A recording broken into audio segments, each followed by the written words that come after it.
Hi, it's me, the begging leper of classical music.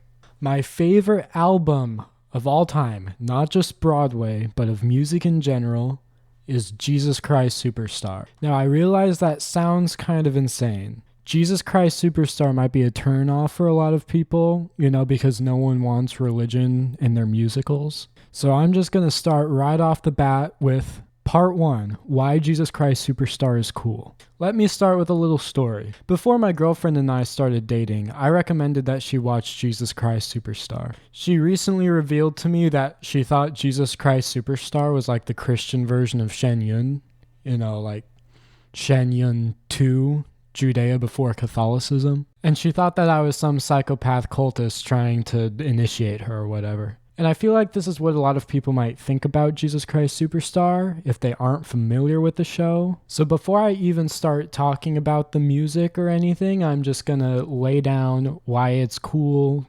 totally not religious, and not even a musical. First off, the mastermind behind the storytelling of Jesus Christ Superstar is the lyricist Tim Rice. Tim Rice was fascinated with the idea of telling the story of the gospel, but not from the perspective of Jesus. The perspective of Judas Iscariot, who was the apostle who betrayed Jesus. Also, Tim Rice is an atheist. So immediately this musical is a little bit sacrilegious. At no point does it get really superstitious or preachy, because its goal is to be an alternate take on the Bible from a more secular perspective. Tim Rice essentially makes the argument that Judas Iscariot gets a bad rap for betraying Jesus that isn't entirely deserved. Tim Rice argues that Judas had good intentions for betraying Jesus. Or I guess in more religious terms, he went to hell for a heavenly cause. So this musical kind of vindicates Judas, while at the same time it humanizes Jesus. Several times throughout the show, characters say that Jesus is just a man like anyone else. He's a man. He's just a man. And Jesus is shown to be very emotional. Save me a speech 'cause I don't wanna know. Nothing supernatural is portrayed. Jesus doesn't really perform any miracles, and the resurrection is not covered. The musical ends when Jesus is crucified. So in fact, this musical about Jesus is so a-religious that it drew a lot of criticism from Christians at the time, and still does. So I don't want any r/atheism mods in the comments talking about how there's no scientific explanation to prove that Jesus Christ Superstar is real. Another reason why people might be turned off from Jesus Christ Superstar is because it's a Broadway musical. And to normal people, those are kind of lame. But the show didn't actually start off as a musical. It started off as a rock album recorded in a studio and meant to be played more in a concert setting than in a staged musical setting. Incredibly, Superstar wasn't even written for the stage. In the beginning, it was just a demonstration record.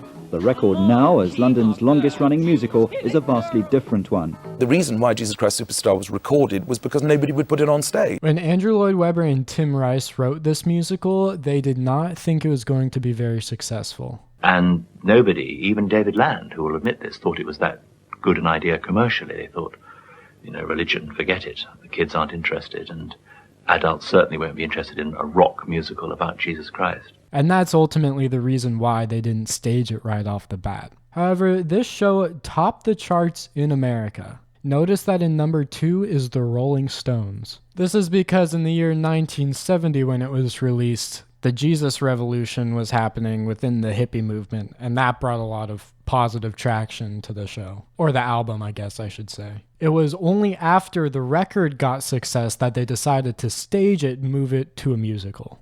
And the musical did not do as well as the album did. So to summarize, this religious musical about Jesus is not religious, it's not a musical, and it's not about Jesus. And I promise if you keep watching, you'll see what I mean. This isn't just a cope. And if you need any more proof as to how cool this musical is, this is the only musical that I've seen where someone modded the entire soundtrack into Rocksmith. So now that that's out of the way, it's time to talk about Part 2, the music. I am not exaggerating when I say I listened to Jesus Christ Superstar every single day for like 2 years. When I was in high school, I would listen to the soundtrack on the way to school, at school and on the way home from school. Every single day. To me, Jesus Christ Superstar is the perfect blend of being musically interesting, but not too musically interesting to where it's not enjoyable to listen to. I'm going to do a little breakdown of some of the cool parts in the music. So if I were to ask you, how would you start the musical Jesus Christ Superstar? How would you start it? I think a lot of people would go with something fitting of the theme, maybe something very light, airy, angelic. This is what Andrew Lloyd Webber decides to start it with. I think people don't fully appreciate just how metal that is. So to demonstrate, let me play it on guitar. That interval that's the first chord we hear in Jesus Christ Superstar is called a tritone, otherwise known as the devil in music. So why would you start a musical about Jesus with an interval that's named after the devil? Well, to me, the overture isn't really setting up Jesus Christ the character. The overture is setting up the times that Jesus was born into. Judea in the first century was a very chaotic place to live in because it was being conquered by the Roman Empire, and a lot of the residents of Judea rebelled against them. So this overture gets very dissonant and chaotic, and a lot of the staged versions of the show have some kind of battle going on, some kind of clash between the Judeans and the Romans. So that's why we start with this little motif that I'm going to call the devil motif, because this normally plays when something evil is going on, and because that interval that we're hearing is a tritone, which is called the devil. We then get this little guitar riff.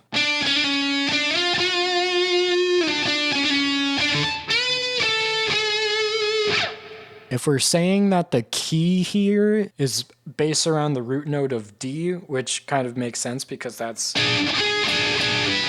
where that tritone is, then we get the sharp 7 of the key of D. We get a C sharp, which kind of turns it into a harmonic minor kind of thing.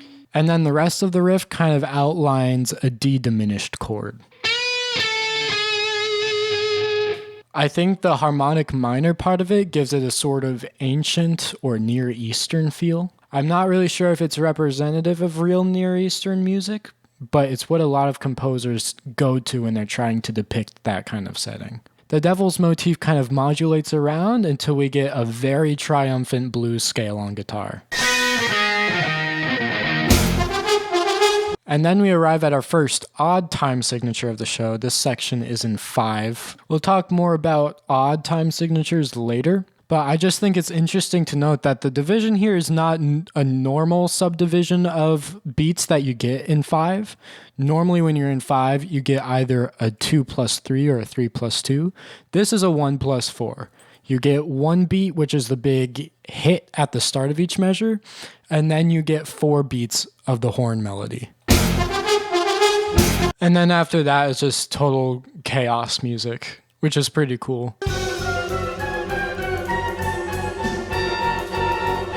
What's going on under that melody there is something that's very Andrew Lloyd Webber. It's the sort of pattern that goes between a whole note interval and the half step between them. This is the same thing that Andrew Lloyd Webber does in the Cats overture.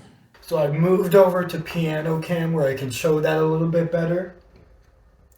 This is how the overture to Jesus Christ Superstar goes on piano.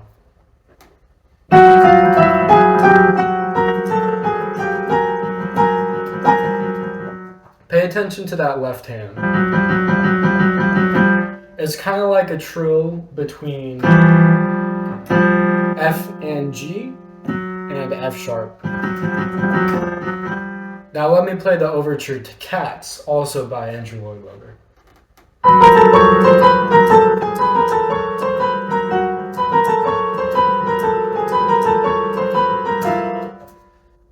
It's the same. And you know, to me, that sound creates a sense of movement. When I hear it in Cats, I imagine a bunch of cats running around and playing with each other. When I hear it in Jesus Christ Superstar, I imagine a bunch of Jewish insurgents rioting, which is basically the same thing. Not super important, I just think that's really interesting. Until we get to the most badass riff of the show, which is the Heaven on Their Minds theme. This is also a theme that repeats throughout the show, that I think draws on the Phrygian because of the flat 2. Phrygian is another musical mode that Western composers draw on in order to depict the Middle East, even though it's not really Middle Eastern music. And while the guitar and bass play the Heaven on Their Minds theme, the strings do a really cool descent down the blues scale. If you haven't noticed by now, this musical draws a lot on the blues scale. Anyways, I'm gonna kind of speed run past the overture because there's not much going on story-wise at this point, but a lot of the themes in the overture I'm gonna talk about later. Anyways, the overture ends with these huge triumphant chords.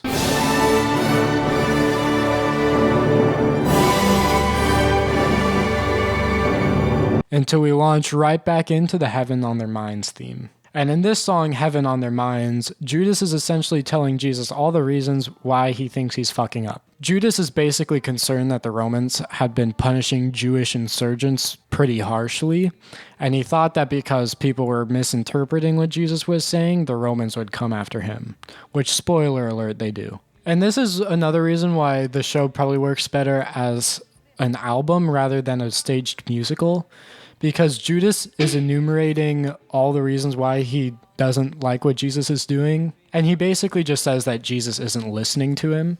When you're listening to the song, that makes sense, but then when you have to stage it and put the characters together in a musical, Judas is just like really far away, so Jesus can't hear him complaining. It's like, no wonder Jesus isn't listening to you. You're on a mountain like 5 miles away. He literally just can't hear you. But anyways, the Heaven on Their Minds riff continues for quite a while, and the piano is playing chords underneath it. At this point, Judas hasn't started really talking about all his grievances with Jesus. He's just kind of prefacing his argument. So the song hasn't really started. We're just looping on this riff, and the piano chords are kind of wandering around. It doesn't really feel like a song yet, until it finally reaches a crescendo and Judas launches into his argument against Jesus. And now all the instruments are playing in harmony together, and it feels like a rock and roll song. The instrumentation that Andrew Lloyd Webber chose was a drum kit, piano, guitar, and bass. And this is your standard rock and roll instrumentation that appealed to a lot of those early 1970s hippies. It's not very musical theater, especially from 1970. With rock musicals becoming more common, it's easy to take for granted by today's standpoint. The first was The Who's Tommy. Anyways, we get this bridge section here in which more instruments are introduced, that being the strings, and we have our second odd time signature of the show. This part is in 7/8. Nazareth, you're famous, son, should have stayed a great unknown like his father carving wood. Now, if you don't know the difference between even and odd time signatures, even time signatures are multiples of 2 and 3. You know, there's your standard 4/4, there's your 3/4, which is a waltz, there's 6/8, which is more of like a shuffle, and all of these are pretty common. Odd time signatures, on the other hand, are time signatures that are not multiples of either of these, and they're pretty uncommon because they can sound very awkward to listen to. Examples include 5, like what we heard in the overture, 7, which is what we're about to hear now. But really, you can have as many beats in a measure as you want. I mean, in Cats, the chorus to Skimbleshanks the Railway Cat is in 13. I like to say that Andrew Lloyd Webber is the king of making odd time signatures sound like even time signatures, and Leonard Bernstein is the king of making even time signatures feel like odd time signatures. So how does Andrew Lloyd Webber make this unintuitive and awkward time signature sound normal to us? Well, what he does is he breaks down the odd time signature into smaller even time signatures. So in this case, he breaks 7 down into 4 and 3. See if you can listen to it. It'll sound like 1, 2, 3, 4, 1, 2, 3, 1, 2, 3, 4, 1, 2, 3. Nazareth, you're famous, son, should have stayed a great unknown. And this is what I mean when I say Jesus Christ Superstar is musically very interesting, but still fun to listen to. You get a lot of things that aren't really common in a lot of music, but yet it's not like a contemporary piece where it's just completely disjumbled and really unpleasant. Anyways, Judas then launches into his next verse of arguments against Jesus, and this time the strings hang around.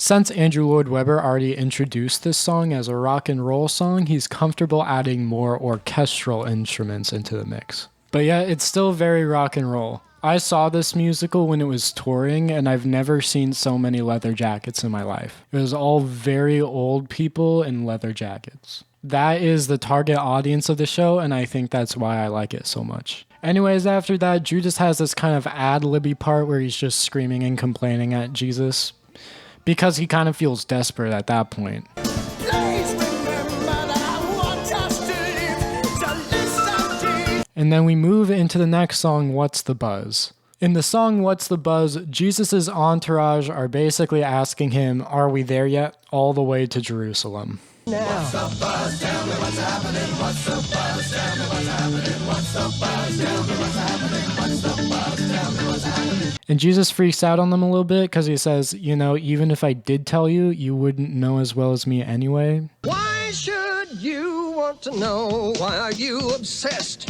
with fighting? And then Sporty Spice gives him some water and he feels better. What's the Buzz?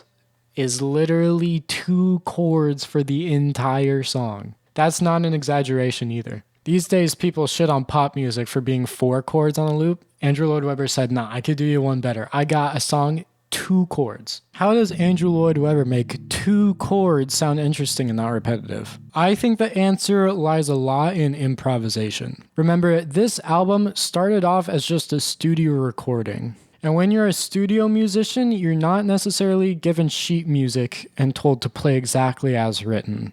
That rarely happens. What's more likely is you're given a chord progression or some kind of outline, and you're told to just play the part. And because of this, you have a lot of more room to improvise. And I think not a lot of the song What's the Buzz is ever played like exactly as the sheet music prescribes. I think it's a lot of the musicians having room to ad-lib and improvise their own parts. For example, like the guitar score of the song could literally just have A7 and D7 written above whatever bar you're supposed to play the chord. But you can play the chord however you want and maybe throw in your own little lead lines. Really, I think it depends on what the music director wants. But you're definitely not just playing this the whole time. Like,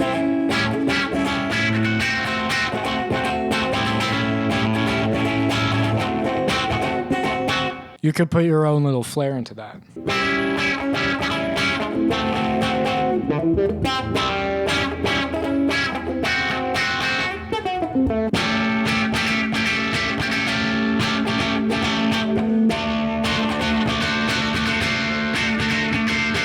And you may think if you're not a musician and you don't have experience playing in pit orchestras for musicals, that giving ad-lib parts to the musician is lazy or something. But as someone who has played in lots of pits for musicals, I love ad-lib parts. Because the thing is, if you write a lot of challenging and dynamic music, even if it sounds great and makes the music less repetitive and more entertaining, it can get very difficult to sight read. And most of the times, like I've mentioned before, musicians are sight reading in pits. And improvisation is something that all musicians train to do. So I personally would rather see bars of ad-lib measures rather than a bunch of complex, dynamic, little solos and very intricate parts that I'm supposed to read on the fly. And then after What's the Buzz, we get a song called Strange Thing Mystifying, which is basically Judas being a little misogynistic against Mary Magdalene. This song's short and not super important, but I think it's cool because it has parallel chords. The chord progression is G major, G7, C, C minor. It seems to me a strange thing, mystifying. Parallel chords is when you have those chords that have the same root but have different harmonies. They don't really get used a lot in music. Once again, it's because they can sound very awkward, but Andrew Lloyd Webber pulls them off really well here. When Judas is done being misogynistic, he and Jesus have a little tiff. We get a little cat fight. If your slate is clean, then you can throw stones. If your slate is not, then leave her alone. Like I said, Jesus is shown to be very human here, and these kind of little temper tantrums are a big part of it. When they're done fighting, we get this little riff that I like to call the brawler riff. It just normally plays whenever people are fighting and it seems like a brawl is about to break out. That's just what it sounds like to me because it's like this distorted electric guitar riff. And at the end of it, we get one of my favorite guitar parts ever. And it's just a C major scale. And that's what I love about it. It's a C major scale, but it sounds so cool. It sounds cool and it's easy. I could literally play it without even looking.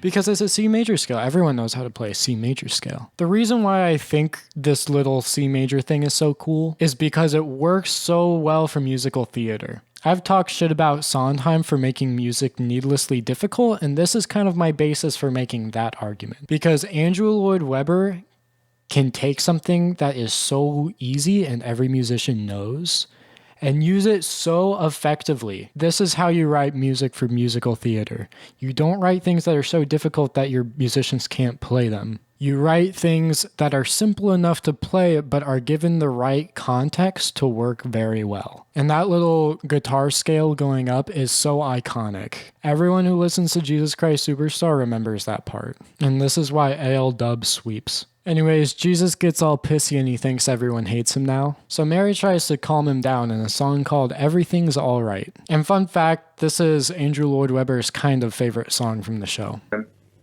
I think the song I'm most pleased with in a way is Everything's Alright, which is, I like that because it's in 5. Once again, we're in an odd time signature. We're in 5 here. And Andrew Lloyd Webber once again breaks it down into even time signatures. He makes the 5 3 plus 2. 1, 2, 3, 1, 2, 1, 2, 3, 1, 2.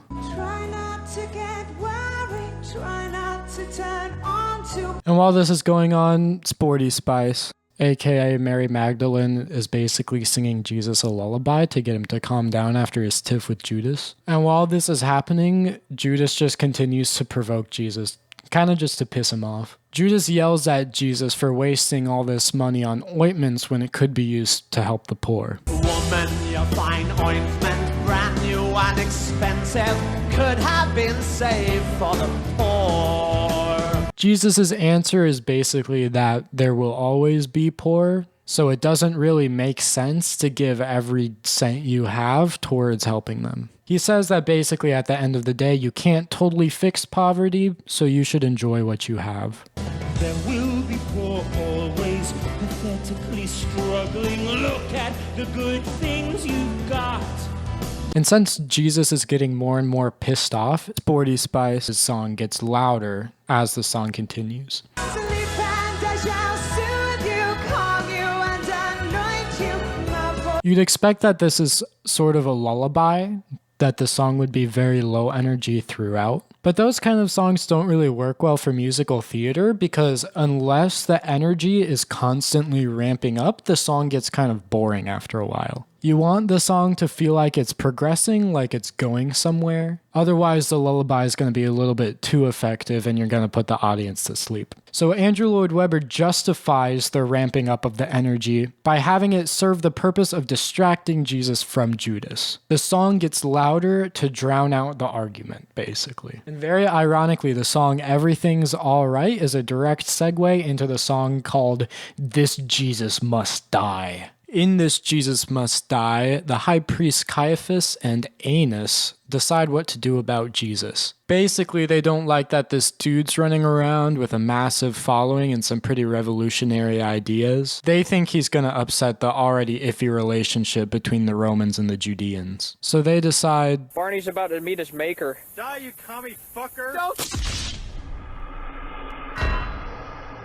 Now, obviously, there's a lot of very evil stuff going on here. So, of course, this song starts with the devil motif, just like the overture did. Good Caiaphas, the council waits for you. We get those tritones in the bass, and instead of the guitar riff, the vocals cover the melody. And the tritones continue. For example, on the line, he is dangerous, the chord progression there goes between a B flat major and an E major.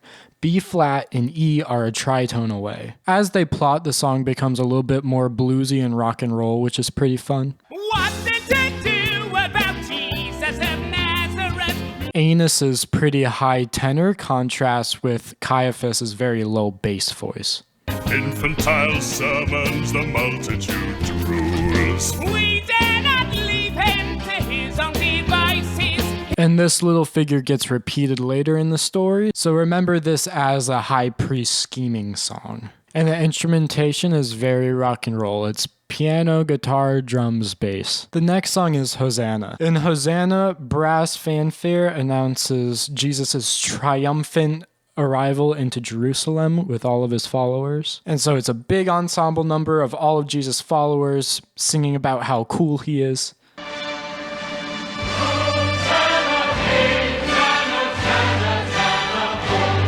And then those high priests from earlier tell Jesus that he has to leave, basically.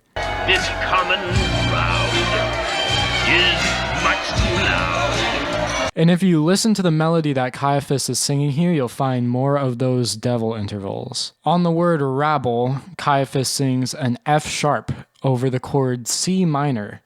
And of course, F sharp and C are tritones. So you get more devilish stuff happening from those high priests. However, Jesus simply uses those tritones to modulate up to the key of C major.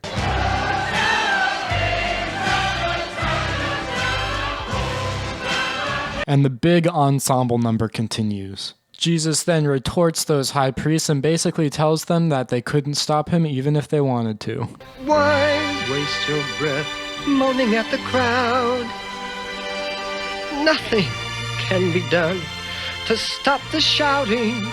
And we get a big triumphant finale back in the key of G major. Jesus then modulates again to the key of B flat. And the key changes in this song are what makes it very cool. Because the ensemble chorus, if you want to call it that, is all the same melody, key changes are a great way to make it sound unique. Basically, it could get repetitive if you just hit the audience with the same thing over and over and over again. And changing the key makes it sound fresh and exciting each time, even if all the intervals are the same. The next song is Simon's Zealots. Now in this song, Jesus' followers catch on that those high priests are trying to repress them. So Simon basically tries to convince Jesus to turn his massive following into an army and fight back against the Romans. Of course, Jesus is lame, so he says no, but I feel like this could be a really interesting alternate history. Like warlord Jesus Christ conquers Rome, and then he starts fucking like crucifying people or something.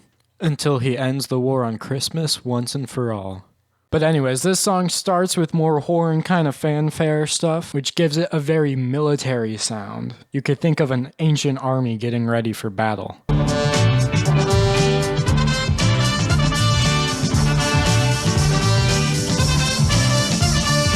The energy builds and the ensemble basically tells Jesus that they're prepared to do anything for him. And this intro draws a little bit on the Lydian mode with the inclusion of the major second degree, which gives it a very uplifting sound. And of course, it's Jesus Christ Superstar, so there's then a modulation into G minor when Simon starts to sing. Christ, what more do you need to convince you that you made it? Angel Lord Weber basically treats that major second, which was making it Lydian a second ago, as a secondary dominant. I'm not going to go too in-depth in music theory in this video, because then it would take forever, but I'll possibly do some song breakdowns from this show in the future. And this song is again very rock and roll, except this time we have the inclusion of more brass elements, like I said, to give it that military vibe.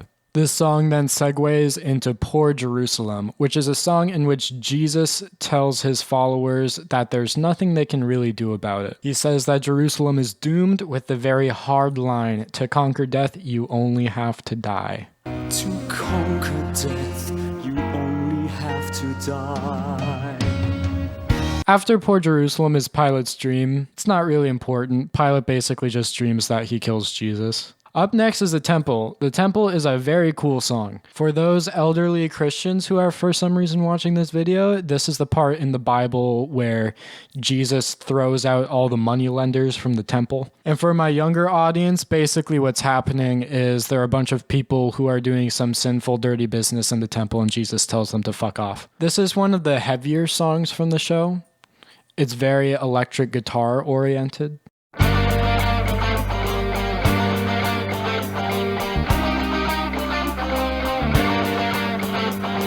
And again, we get a 7/8 time signature. We're in 7 again. More odd time signatures. And just like the last time, this is in 4+3. The main guitar riff is harmonized in thirds, which is very cool because most of the time in rock guitar music, the guitar is harmonized in fifths. So this has a very unique sound. The energy of the song builds until it can't build anymore, and then you get big chords, the main guitar riff, and you get just like people screaming and shit and like animal noises. And then you get Jesus's super high falsetto as he comes in, sees what's going on, and tells everyone to get out. My temple should be a house of prayer. Jesus then has this little interim song where he kind of laments because he feels like he's running out of time. And he kind of starts to complain because he's tired. And then we go right back to the music from the temple, but this time in a different setting. Instead of the moneylenders in the temple, we get lepers who are coming up to Jesus so he can heal them. Similar to the first part of the temple, this starts out relatively low energy and then keeps building up as more and more lepers and poor people come up to Jesus for help. And the energy keeps building until there are so many people looking to Jesus for help that he can't heal all of them. And he's getting pushed around in the crowd and they're not really treating him well. So he tells them to heal themselves. Then we just get a reprise of Everything's Alright. That doesn't really matter if I'm being honest. And then we get to the song, I Don't Know How to Love Him, which is the song from Jesus Christ Superstar. Everyone and their mom covered this song back when it came out. I guess it was even on Glee. And my hot take for this show, I don't like this song very much. What's going on in the song is Mary is singing about how she's confused to feel about Jesus because she thinks of him like any other man. And so, she wants to be there for him and everything. But at the same time, he is Jesus Christ, and that's understandably a little bit scary. I think the main reason why I don't like this song is because it feels out of place in the show. This song was not originally intended to be what it is in Jesus Christ Superstar. This tune was written by Tim Rice before the days of Jesus Christ Superstar. It was a song called Kansas Morning, and it was meant to be a pop tune. I called it Kansas Morning. Well, it went something like this. I love the Kansas morning, Kansas mist at my window, Kansas winds shift and sigh. I can see you now, we're flying high, Kansas love of mine. And it goes on and on about people being locked up in jail. It's quite terrible. And because of that, I feel like the music really isn't as interesting as a lot of the other songs in Jesus Christ Superstar. And it's just a little aria that I feel like is not totally necessary for the story, but it does flesh out the character of Mary Magdalene a little bit. So basically, I'm glad it's in this show, but I also skip it every time. And because of that, I don't really want to talk about it. There's not really much that's worth talking about with this song, especially since the next song is so cool. The next song is Damned for All Time. So you remember how the first song of the show was all about why Judas disagrees with what Jesus is doing and he thinks that Jesus is going to end up getting hurt? In this song, Judas appeals to the high priest for a solution. And it starts off with just G minor pentatonic shredding.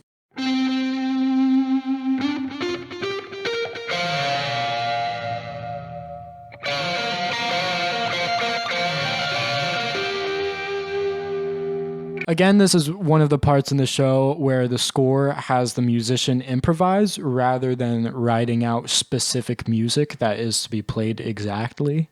And this is one of the best examples of why improvisation works so well in the show. It may sound very difficult because it's a guitar solo, and you may be thinking, how can you expect a guitar player to just improvise something like that every night? But G minor pentatonic is a scale that literally every guitarist knows. It's the scale that snobbish guitarists like to make fun of beginner guitarists for overusing.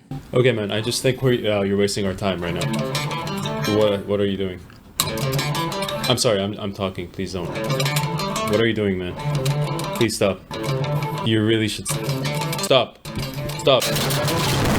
So yeah, any guitar player can just shred around that scale for a little bit and have a great time and be super easy. And it sounds awesome, especially in the context of musical theater where you don't normally get a lot of rock guitar music. Hearing a minor pentatonic scale is super effective. And like I said, I would rather be told to ad-lib something in the scale that I've been practicing for 10 years than have to sight read some super difficult guitar solo. Especially since so many recordings of Jesus Christ Superstar exist, a lot of guitarists who play for the show kind of look to those past recordings for precedent and kind of model their solos around those.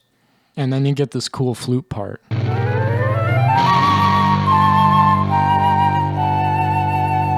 The flutes kind of wander around chromatically as if they're not really sure what's going on. And that's because Judas is kind of weighing his option in his mind and he isn't really sure what to do. And then as he decides, you get one of the most iconic guitar riffs in Jesus Christ Superstar.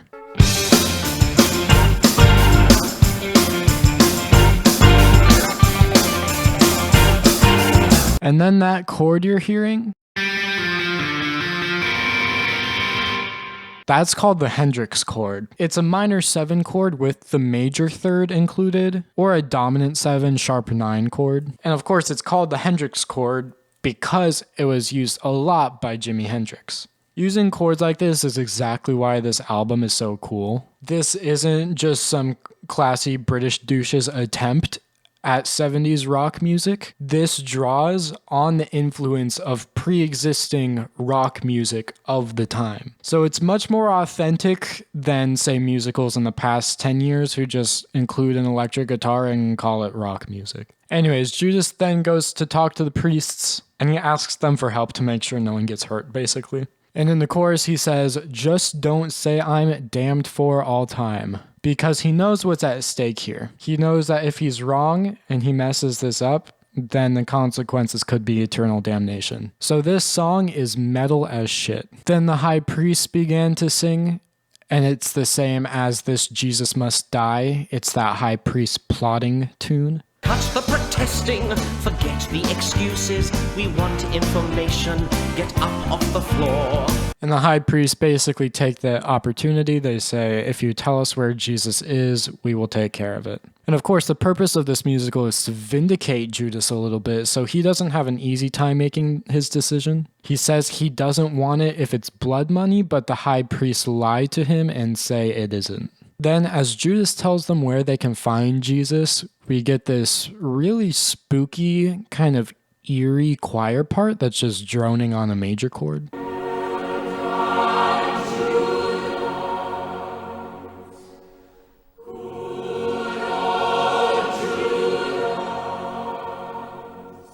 And it's unclear exactly who's meant to be singing this and what purpose it serves. It could just be to add a spook factor to this very evil scene. But given the purpose of this musical, it could also be argued that this is the voice of God or angels congratulating Judas for carrying out God's will. A lot of hot takes in this show. Now, I did intend to keep going with Act 2, but if I'm being honest, this has been going on longer than I thought it would. So I'll be doing Act 2 at some later date. I don't know when. Act 2 is a little bit misleading because the show is normally just done in one act, because it's only like an hour long. It wasn't supposed to be a musical. But when they do break it into 2 acts, it's generally right between Damned for All Time and The Last Supper. And of course, The Last Supper is a good one, and I want to talk about that one. So Act 2 will be coming at some point. But in the meantime, thank you and break legs.